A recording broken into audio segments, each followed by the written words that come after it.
আসসালামু আলাইকুম, welcome back to school of English by Mushfika. Let up একটি ফ্রেজাল ভার্ব। এর অর্থ কমে যাওয়া বা সাময়িকভাবে থেমে যাওয়া। সাধারণত আবহাওয়ার ক্ষেত্রে বা শারীরিক ব্যথা বা কোনো চাপের ক্ষেত্রে কমে যাওয়াকে লেট আপ দিয়ে প্রকাশ করা হয়।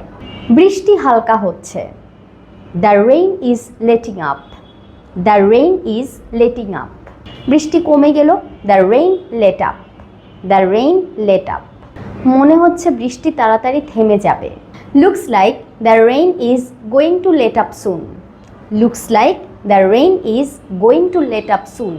বৃষ্টি হালকা না হলে ম্যাচ বাতিল করতে হবে।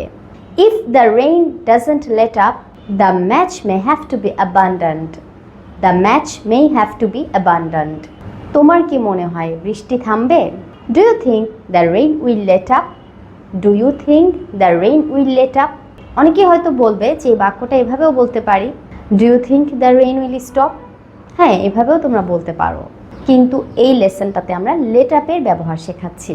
অনেকক্ষণ অপেক্ষা করার পর বৃষ্টি কিছুটা থেমেছিল।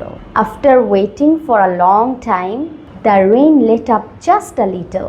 After waiting for a long time, the rain let up just a little. অবশেষে ঘন্টার পর ঘন্টা ভারী বৃষ্টির পর ঝড় থেমে গেল। The storm finally let up after hours of heavy rain. The storm finally let up after hours of heavy rain.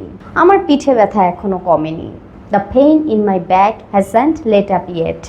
The pain in my back hasn't let up yet. আমি আশা করছি দ্রুত ট্রাফিক কমে যাবে। I hope the traffic will let up soon. I hope the traffic will let up soon. এভাবে late up দিয়ে তোমরাও কিছু সেন্টেন্স তৈরি করে কমেন্ট করে জানাও। Thanks for watching. আসসালামু আলাইকুম।